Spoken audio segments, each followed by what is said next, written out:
الحمد لله القائل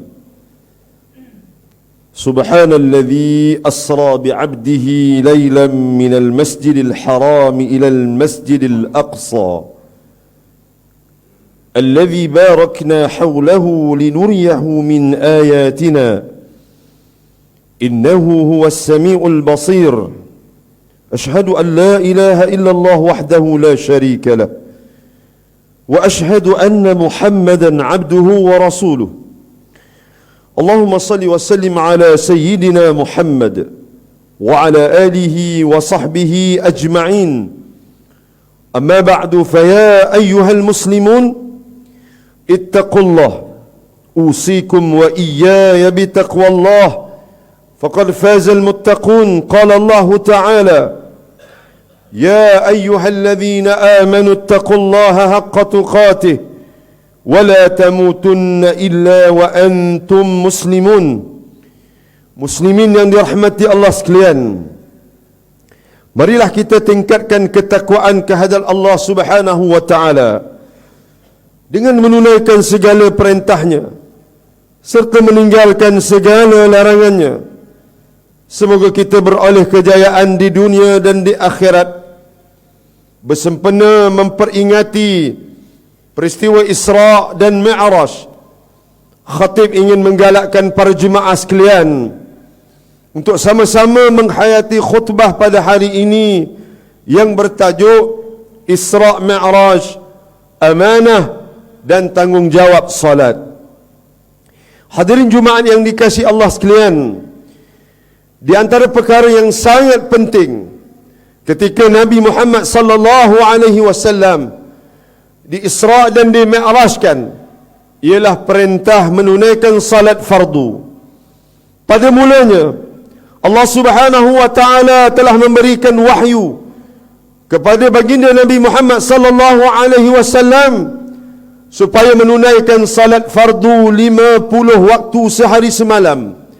Seterusnya baginda sallallahu alaihi wasallam bersabda, maka aku pun turun dan bertemu Nabi Musa alaihissalam. Lalu dia bertanya, apakah yang telah difardukan oleh Tuhanmu kepada umatmu? Aku menjawab, salat 50 waktu. Nabi Musa alaihissalam pun berkata, kembalilah kepada Tuhanmu dan mintalah keringanan kepadanya kerana umatmu tidak akan mampu melaksanakannya. Sesungguhnya aku pernah menghadapi Bani Israel dan masak dengan sifat mereka. Baginda sallallahu alaihi wasallam bersabda, maka aku pun kembali kepada Tuhanku seraya berkata, wahai Tuhanku, berilah keringanan kepada umatku.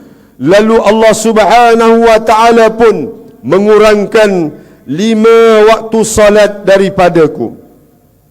Demikianlah baginda Nabi Muhammad sallallahu alaihi wasallam berulang alik antara Allah Subhanahu wa taala dan Nabi Musa alaihissalam, sehinggalah Allah taala berfirman, wahai Muhammad, sesungguhnya ia adalah 5 salat fardu sehari semalam. Setiap salat akan dilipat gandakan 10 kali ganda. Maka itulah 50 salat fardu. Dan barang siapa yang berniat untuk melakukan satu kebaikan tetapi dia tidak melakukannya, akan dicatat baginya satu kebaikan. Jika dia melaksanakannya, maka akan dicatat baginya 10 kebaikan. Sebaliknya, barang siapa yang berniat untuk melakukan satu kejahatan tetapi dia tidak melakukannya, tidak akan dicatat baginya sesuatu apapun. Lalu jika dia mengerjakannya, maka akan dicatat sebagai satu kejahatan. Hadis sahih riwayat Imam Muslim. Setelah selesai semua perkara itu, Rasulullah sallallahu alaihi wasallam kembali bertemu dengan Jibril alaihissalam. Lalu mereka turun ke bumi sampai ke Baitul Maqdis. Lalu baginda sallallahu alaihi wasallam naik burak dan diiringi oleh Jibril alaihissalam, kemudian kembali semula pada pagi-pagi hari sebelum fajar. Hadirin Jumaat yang dirahmati Allah, perintah salat adalah nikmat yang paling besar daripada peristiwa Isra' dan Mi'raj. Salat adalah sebagai hubungan dengan Allah Subhanahu wa taala, detik munajat kepada Allah Subhanahu wa taala.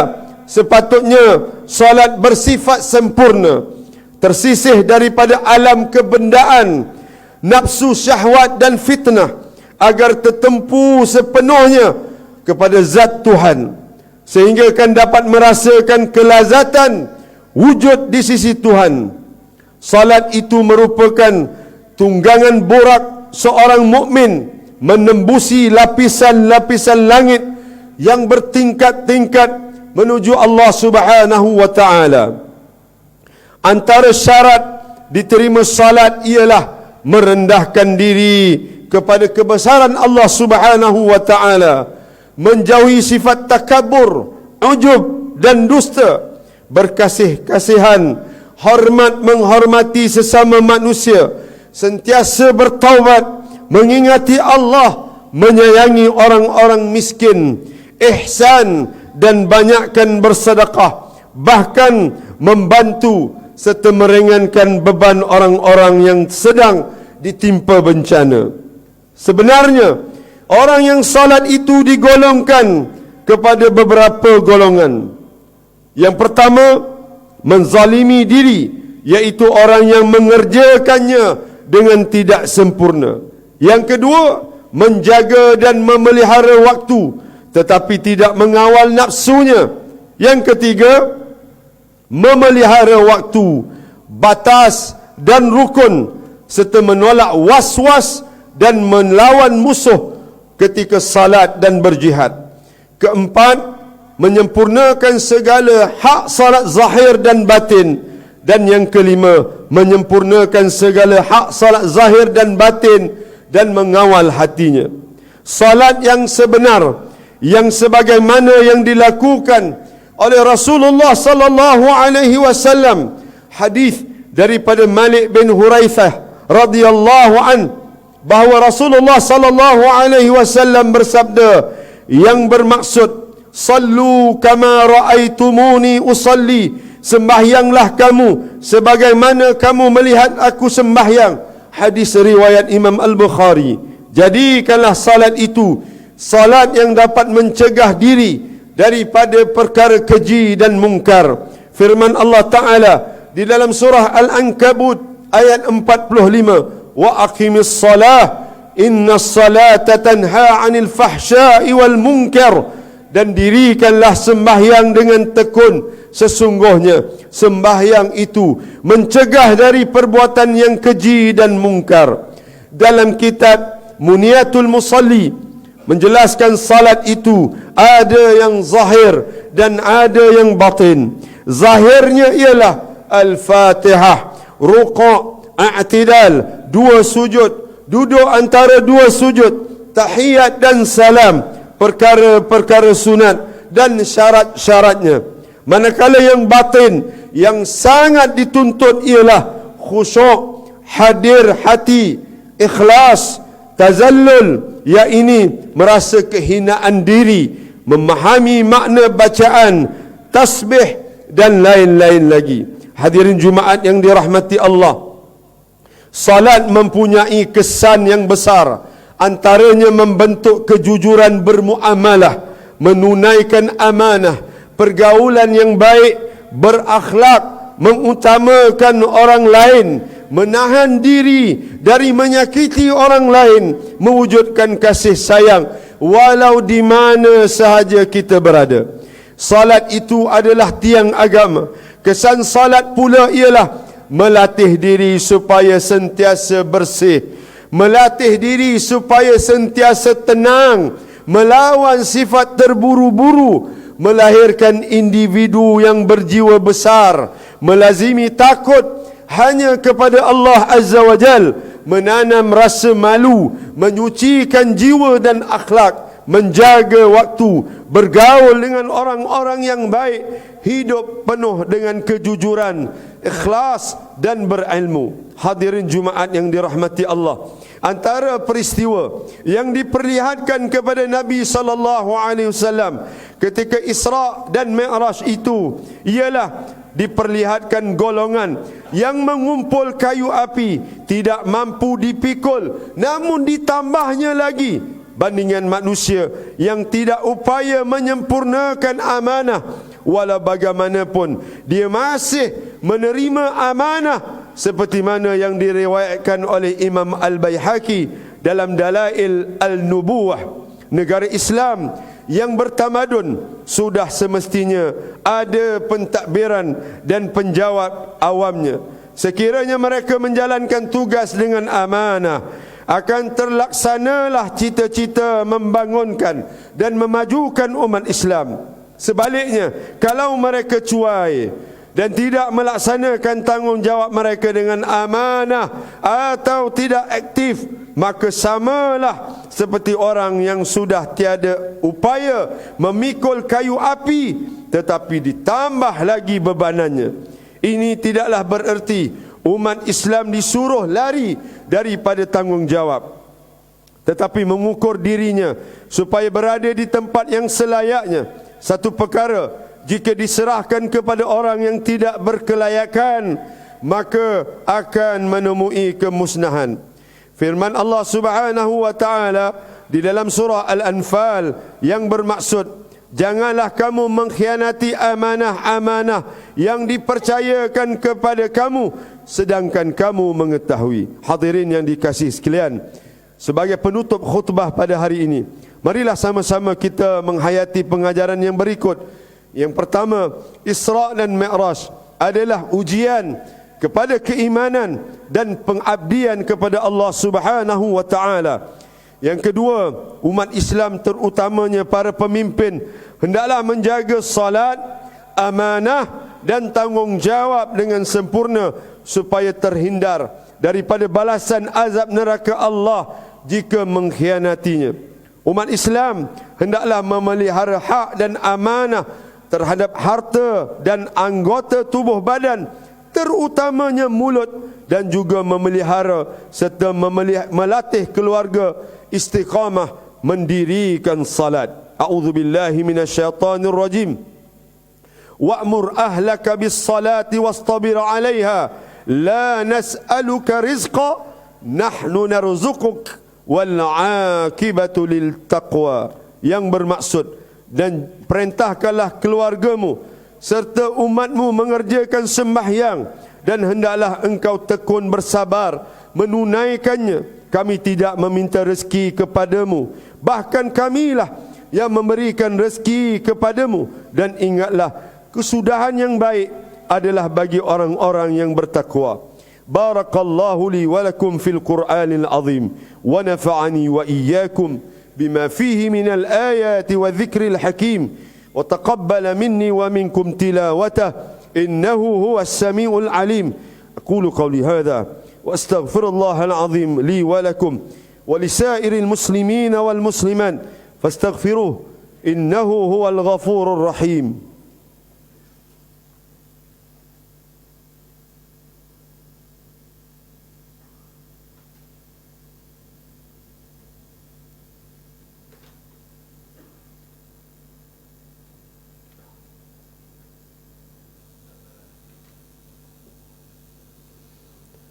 الحمد لله الذي جعلنا من المسلمين ورزقنا من الطيبات. أشهد أن لا إله إلا الله وحده لا شريك له وأشهد أن محمدا عبده ورسوله. اللهم صل وسلم وبارك على سيدنا محمد وعلى آله وصحبه ومن تبعهم بإحسان إلى يوم الدين. أما بعد فيا عباد الله اتقوا الله أوصيكم وإياي بتقوى الله faqad fazal muttaqun. Marilah sama-sama kita bertakwa kepada Allah Subhanahu wa taala dengan melakukan ketaatan kepadanya dan menjauhkan diri daripada perbuatan keji dan maksiat. Marilah pada hari Jumaat yang penuh barakah ini kita memperbanyakkan salam dan selawat ke atas junjungan besar Nabi Muhammad sallallahu alaihi wasallam. Seperti mana saranan Allah di dalam Al-Quran, innallaha wa malaikatahu yusalluna 'alan nabi ya ayyuhalladzina amanu sallu 'alaihi wa sallimu taslima. Allahumma salli wa sallim 'ala sayyidina Muhammad wa 'ala alihi wa ashabihi ajma'in. Allahumma ighfiril muslimina wal muslimat wal mu'minina wal mu'minat al ahya'i minhum wal amwat innaka sami'un qaribun mujibud da'awat wa ya qadiyal hajat. Allahumma a'izzal islam wal muslimin wa ahlikil kafarata wal mubtadi'ata wal musyrikin. Allahumma inna nas'aluka wa natawassalu ilayka bi nabiyyikal amin wa nas'aluka bi asma'ikal husna wa sifatikal uzma an tahfaza bi 'aini inayatika rabbaniyah wa bi hifzi wiqayatika samadaniyah jalalatan malikana muazzam Sultan Selangor Sultan Syarifuddin Idris Syekh Al-Haj Ibni Al-Marhum Sultan Salahuddin Abdul Aziz Syekh Al-Haj. Allahumma adhammil auna wal hidayah wa tawfiq wa sihhata wa salamata mink liwali ahli Selangor Tunku Amir Syekh Ibni Sultan Syarifuddin Idris Syekh Al-Haj fi amnin wa salahin wa afiyatin bimannika wa karamika ya zal jalali wal ikram. Allahumma atil umrahuma مصلحين للمعظفين والرعية والبلاد وبلغ مقاصدهما لطريق الهدى والرشاد. Ya Allah, kurniakanlah petunjuk kepada kami untuk mendirikan salat fardu 5 waktu secara berjemaah, menunaikan zakat melalui lembaga zakat Selangor, mewakaf harta melalui Perbadanan Wakaf Selangor dan menginfakkan harta pada tabung infak jariah Islam umat Islam Selangor Tijari dan kepada anak-anak yatim melalui Yayasan Islam Darul Ihsan. Jadikanlah kami ya Allah antara hamba-Mu yang menjaga amanah. Kuatkan iman kami agar menjauhi perbuatan khianat, serta jauhkan kami termasuk dalam golongan yang mengabaikan tanggungjawab, dan jauhi negeri dan negara kami daripada kehancuran disebabkan perbuatan rasuah. Serahkan tanggungjawab memimpin negara kami kepada hamba-Mu yang amanah dan jujur, serta tegas lagi berani menegakkan kebenaran dan melaksanakan keadilan berlandaskan syariat. Jadikanlah ya Allah masjid dan surau di negeri Selangor rumah-rumah-Mu yang aman, mempersatukan dan menjadi nadi kekuatan ummah. Allahumma ya dafi'al bala idfa'anna hadzal waba wal bala wal marad wasyada'id wal mihan بلطفك يا لطيف إنك على كل شيء قدير وبالإجابة جدير. ربنا هب لنا من أزواجنا وذرياتنا قرة أعين واجعلنا للمتقين إماما. ربنا آتنا في الدنيا حسنة في الآخرة حسنة وقنا عذاب النار. عباد الله إن الله يأمر بالعدل والإحسان وإيتاء ذي القربى وينهى عن الفحشاء والمنكر والبغي يعظكم لعلكم تذكرون. فاذكروا الله العظيم يذكركم واشكروه على نعمه يزدكم واسألوه من فضله يعطيكم ولذكر الله أكبر والله يعلم ما تصنعون. أقيموا الصلاة.